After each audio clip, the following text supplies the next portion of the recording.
The gravel crunched under Clarence Rucker's boots as he backed his truck into the lot at Mayfield Lake, just outside Springfield, Missouri.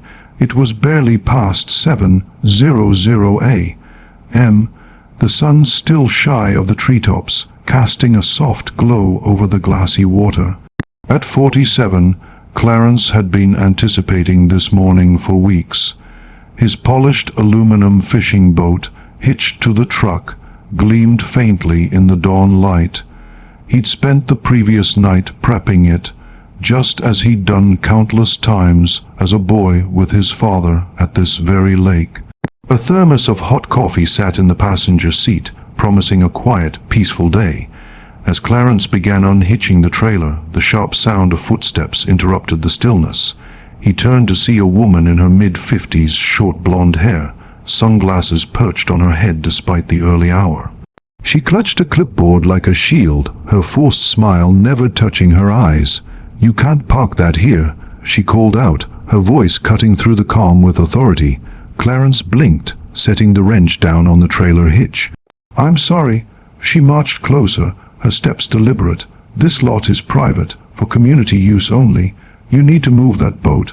He stood, wiping his hands on his jeans. "Morning. You live here." "I'm on the HOA board," she said, emphasizing the title as if it carried more weight than it did. "And you're not on the list of permitted lake users.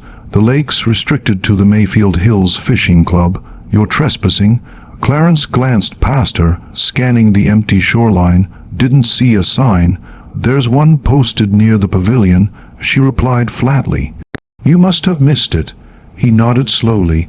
"I've fished here plenty of times, never had a problem." "Well, you've got one now," she snapped, tapping her pen against the clipboard. "Either you move your boat or I call this in." Clarence took a breath, keeping his tone even. "What's your name?" "Theresa Holcomb," she said, standing taller, as if the name should mean something. "And yours?" "Clarence Rucker." She scribbled something, her eyes narrowing. "That boat registered to you?" "It is."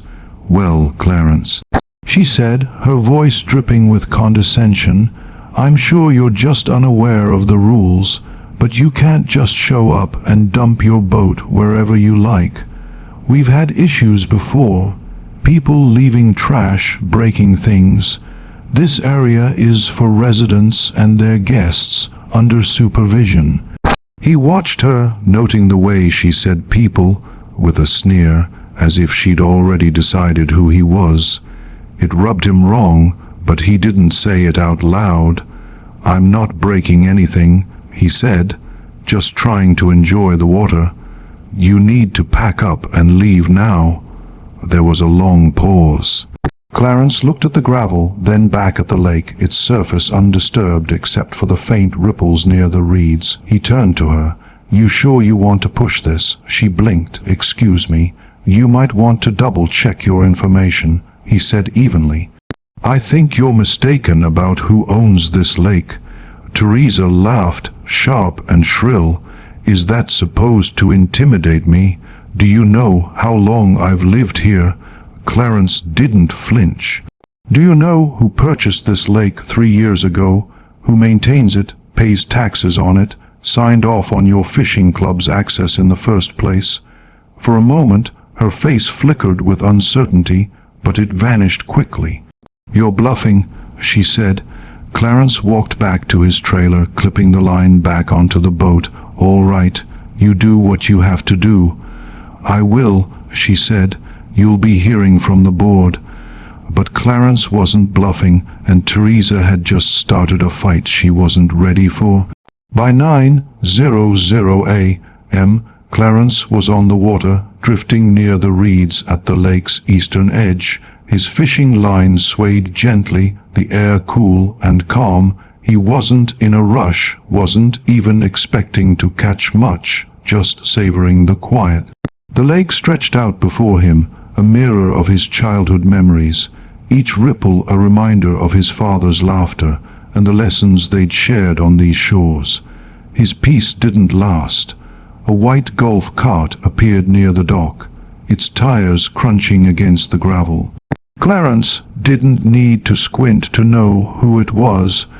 Theresa Holcomb, same rigid posture, same quick movements, sat in the driver's seat.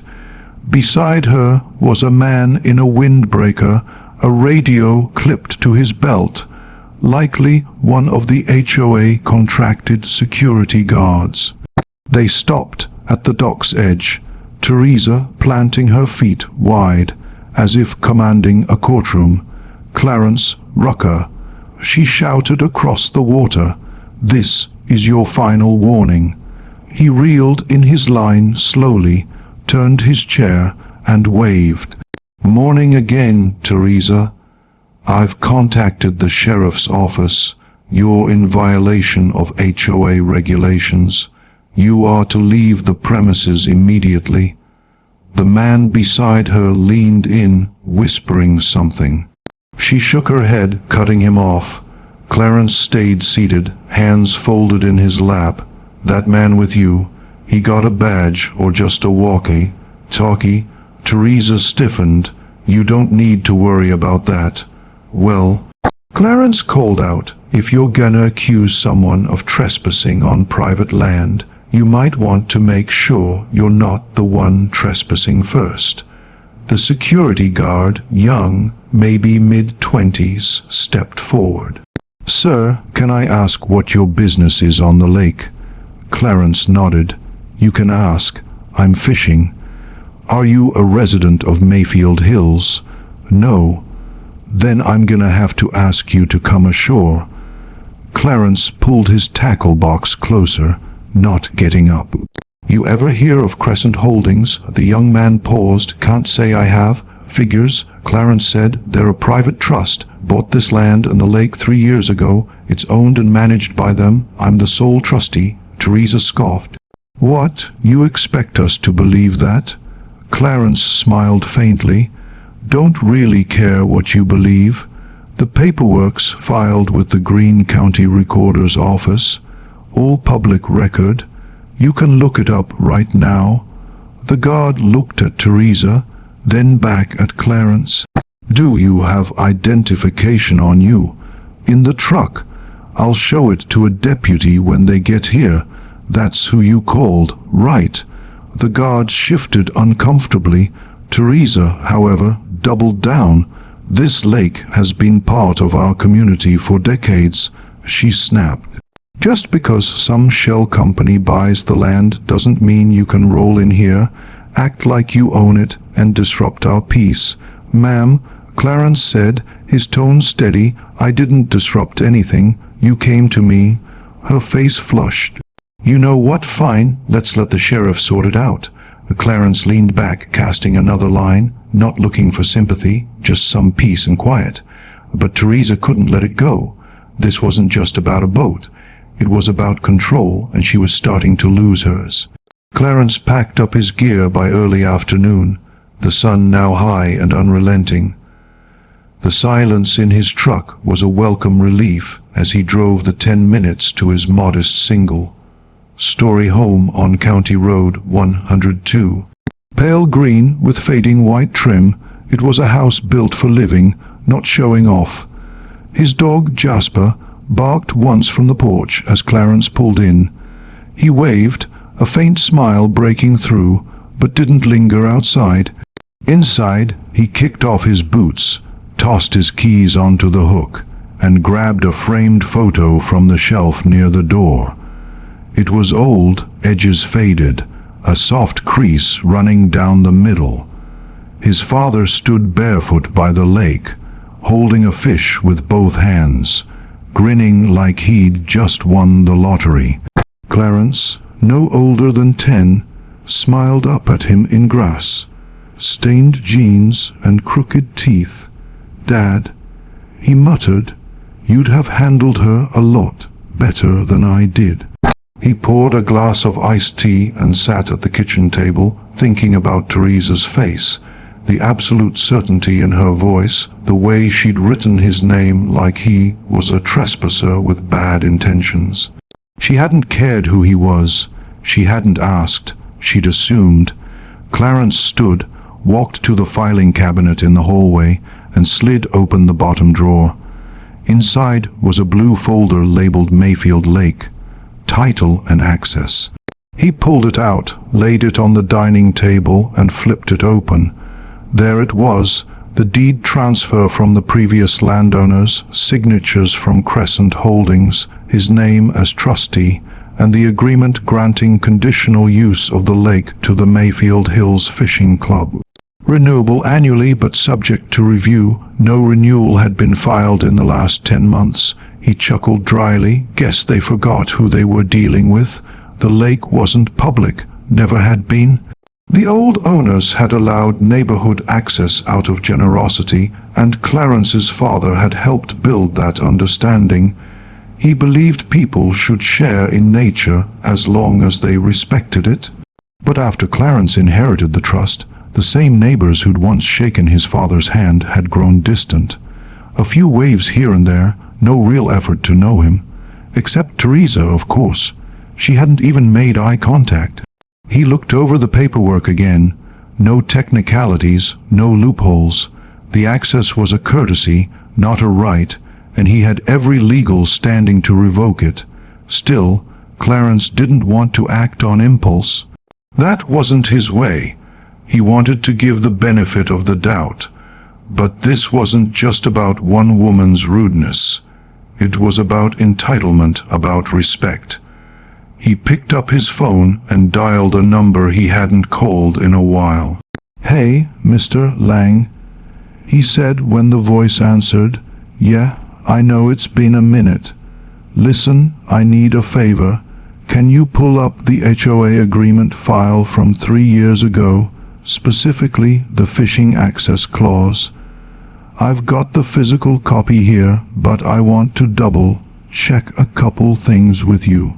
He paused, listening. No rush, but yeah, it's time I take a closer look at who's been taking advantage of what my father left behind. As he hung up, Clarence had no idea just how deep the entitlement in that neighborhood ran, or how loud it would get when someone finally said no. Early Monday morning, Clarence stopped by the Greene County Recorder's office. He didn't need to. He had the documents at home. But something told him this time he needed things official, clean, bulletproof. He stood at the counter as the clerk pulled up the parcel records. A few clicks later, the screen displayed his name, the property description, and a scanned copy of the deed. The lake, the dock, the surrounding green belt, all his, held under the Crescent Holdings Trust. No overlapping claims, no shared easements, no community ownership. Looks like everything's in order, the clerk said with a polite smile. Clarence nodded. That's what I needed. Back in his truck, he took a deep breath. This wasn't about revenge, not really. It was about respect. Theresa Holcomb hadn't just questioned his right to be on the water. She'd looked him in the eye and decided he didn't belong. Her tone made one thing clear. This wasn't about rules. It was about power. At home, Clarence opened his laptop and started drafting a letter, direct, professional, to the point. Addressed to the Mayfield Hills Homeowners Association and its board. It cited the terms of the original access agreement, noted the lack of a renewal request, and stated that, effective immediately, public access to the lake through HOA or club channels was suspended until further notice. No angry language, no threats, just a clear revocation backed by documentation. He attached scanned copies of the contract, the deed, and a notarized statement of his trustee status. By the time he was done, the message was airtight. He printed it, slid the letter and documents into a thick envelope, and drove to the HOA office himself. The beige, single-story building sat behind the subdivision's gates, its parking lot empty except for 2 cars. He handed the envelope to the receptionist without a word. "Do you want a receipt?" she asked, caught off guard. Clarence looked her in the eye. Just make sure Theresa gets it." That evening, he sat on his porch with Jasper at his feet, the sun setting across the treetops, casting golden light over the lawn. For the first time in days, he felt a flicker of peace, until his phone rang. "Unknown number," he hesitated, then answered. "Mr. Rucker," a man's voice said. "This is Ron Castell, acting president of the Mayfield Hills HOA board. We received your letter today." Clarence stayed quiet. "Look, we'd like to discuss this," Ron continued. "Maybe there was a miscommunication somewhere. No need to escalate things." "There's nothing escalated about it," Clarence replied calmly. "The agreement wasn't renewed. Access was being used without permission. I've simply brought it back in line with the terms." "I understand," Ron said quickly, "but revoking access completely might not sit well with some residents. We've had use of that lake for years, and I haven't interfered," Clarence said. "But after the way your board member approached me on Saturday, I think it's best we take a pause." There was a pause. "Well, would you be open to meeting, maybe find a compromise?" Clarence took a sip of water. "Let's see how folks handle a little humility first." He hung up without waiting for a reply. The letter had only just landed, and he had no idea the ripple it would cause. By Wednesday, Clarence couldn't pull into the grocery store without catching stares. It started with emails, short, passive-aggressive notes from board members written in polite language that barely masked their fury. Then came phone calls, some blocked, some from numbers he hadn't dialed in years. But what surprised him most were the whispers from people who'd barely spoken to him since he bought the property. At the hardware store, a man with a gray beard and oil-stained overalls approached him near the screws and fasteners aisle. "You Clarence?" he asked, tilting his head. "I am," Clarence replied cautiously. The man extended a hand. "Name's Billy Waller. Live on Valley Crest Drive, been here about 20 years. Heard what happened Saturday." Clarence shook his hand but stayed quiet. Just wanted to say, not all of us feel the way Theresa does. She's had a habit of thinking she runs this whole place. Clarence gave a short nod. "I appreciate that.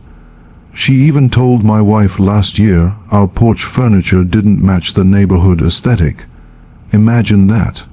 Billy laughed bitterly. "A chair's a chair. You either sit on it or you don't." Clarence cracked a smile. "I'll keep that in mind." It wasn't the only encounter. At the post office, someone left an unsigned note in his P.O. box. "She doesn't speak for everyone." At the gas station, a woman waved, then quickly looked away when he didn't wave back. People were testing the water, trying to feel him out. But not everyone was playing nice. That afternoon, someone slid a flyer into his mailbox. No stamp, no envelope. Printed on plain paper, the bold heading read, "Local man revokes community lake access. Retaliation or power grab." Beneath it, a paragraph suggested Clarence was using his position as a weapon against the community, calling his actions disruptive and unnecessary. No name, no one to question, but it didn't take a genius to guess who'd written it. Later, Clarence walked Jasper down the gravel path to the lake. He passed a couple near the waterline, their fishing poles resting against the rocks. They didn't speak, just watched him go by. Back home, he sat on the porch, watching the sunset. The neighborhood didn't take kindly to the reminder that access was a privilege, not a guarantee. The next morning, another call came, this time from Andrea Preston, a young woman who lived on Lilac Bend Lane. She'd been recently voted onto the HOA board after a string of resignations. "I just want to apologize," she said. "I wasn't there Saturday, but I heard about it. Theresa doesn't speak for everyone, and frankly, some of us are embarrassed. "That's good to know," Clarence said, keeping his voice calm. "There's talk of an emergency board meeting," she continued. "Some want to reverse your decision. Others think we should formally reach out and negotiate a new agreement." "I'm not interested in negotiating," Clarence replied. "I'm interested in respect." Andrea hesitated. "Understood." But Clarence knew better than to think this would end with polite calls. Some folks wouldn't let go without a scene, and that scene was coming fast. By Friday, the HOA office buzzed with tension thick enough to taste. Clarence's letter had made the rounds, passed hand to hand at backyard barbecues, forwarded through email chains, whispered about on neighborhood walks. Every fishing club member had read it, and nobody was neutral. In the modest meeting room with beige walls and mismatched chairs, Theresa Holcomb stood at the head of the table, arms folded, lips pressed tight. She hadn't spoken yet, but everyone knew she was fuming. Ron Castill sat beside her, rubbing the bridge of his nose. "We all read the letter," he said, his voice low and tired, "and whether we like it or not, Clarence is within his rights." Don Keeling, an older member, shifted in his seat. "So what? We just let him lock us out of the lake like we're trespassers." Theresa's eyes narrowed. "He wants to make a point. That much is clear." "No," Andrea Preston said from the other end of the table. "He wants respect, and after what happened last weekend, I don't think he's out of line." Theresa turned toward her, sharp. "Are you taking his side?" Andrea didn't flinch. "I'm not taking sides. I'm looking at the facts. The agreement expired. We didn't renew it. That's on us. But this affects the whole community. That lake has been part of Mayfield Hills for decades." Theresa snapped. "Families fish there. Kids swim there in the summer. He can't just cut everyone off because he got his feelings hurt." Ron glanced at her. "This didn't start because of feelings. It started because you accused the man of trespassing on land he owns." The room went quiet. Meanwhile, Clarence was back at the lake, standing on the dock with a clipboard of his own. He wasn't patrolling, he was taking inventory: damage to the fencing, trash left behind, 2 broken benches near the fire pit. Things the HOA hadn't fixed in over a year, despite the access agreement placing that responsibility on them. A truck slowed behind him, and the driver leaned out the window. It was Billy Waller again. "You sure you want to poke this hornet's nest?" Billy asked. Clarence didn't look up. "I didn't poke anything. I stopped letting people stomp through my yard without asking." Billy chuckled. That afternoon, a notice went out, posted on the HOA bulletin board, emailed, and slipped into residents' mailboxes in plastic sleeves. It was short. Effective immediately, access to Mayfield Lake is suspended pending review and renegotiation with Crescent Holdings. Residents are asked not to use the dock, shoreline, or common greenbelt areas unless otherwise notified. Violations may result in trespass enforcement. The neighborhood's reaction was swift. A woman in her 60s stormed into the HOA office, demanding answers. Teenagers argued with their parents near the trail entrance.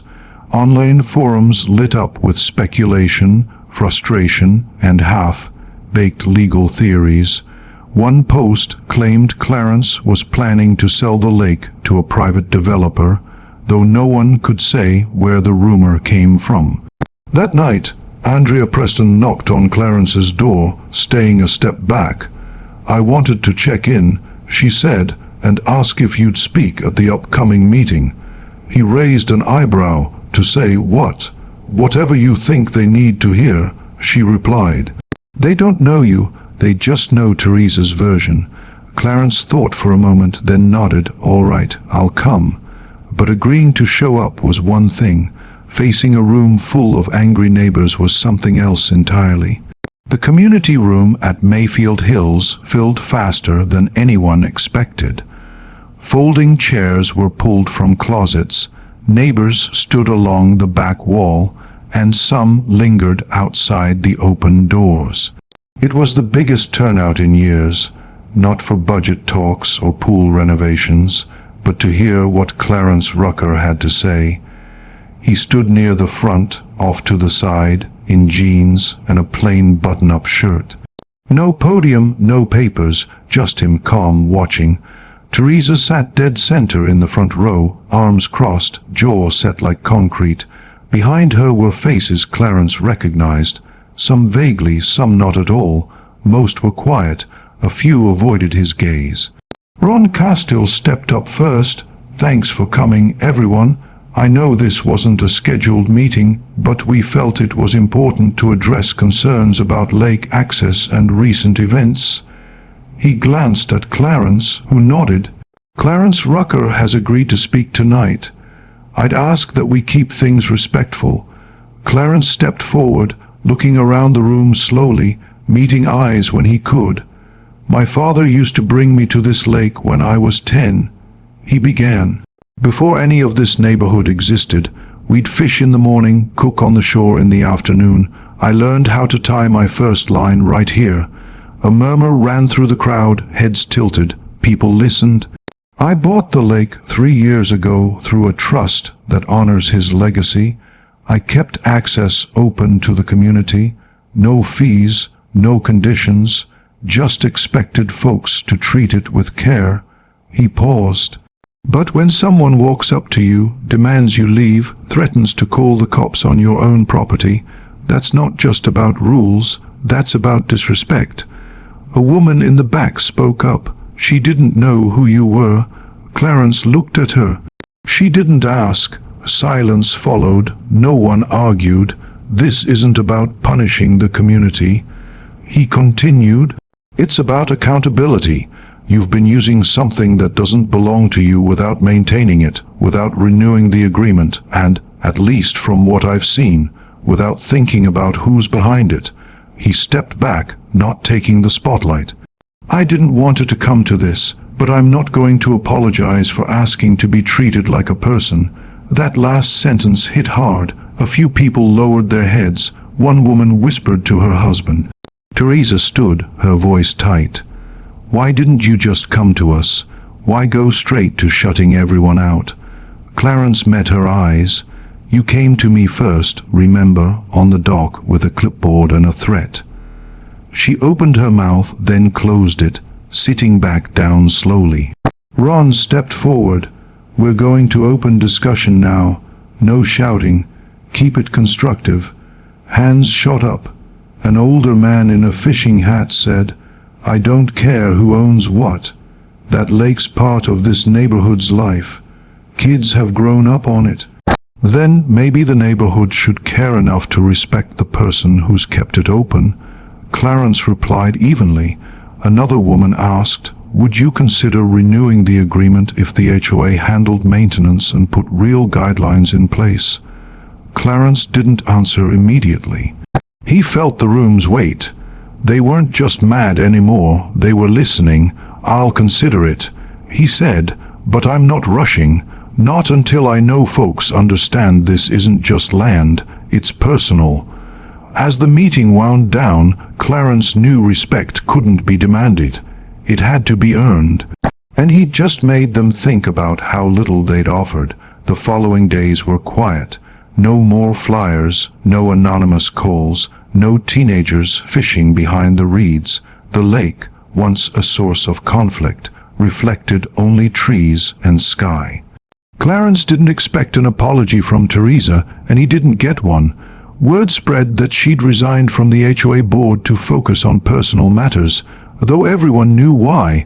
On Saturday, Clarence returned to the dock with a toolbox and a bucket of paint, Jasper trotting beside him. The benches were still busted, the fencing loose, but he wasn't bitter.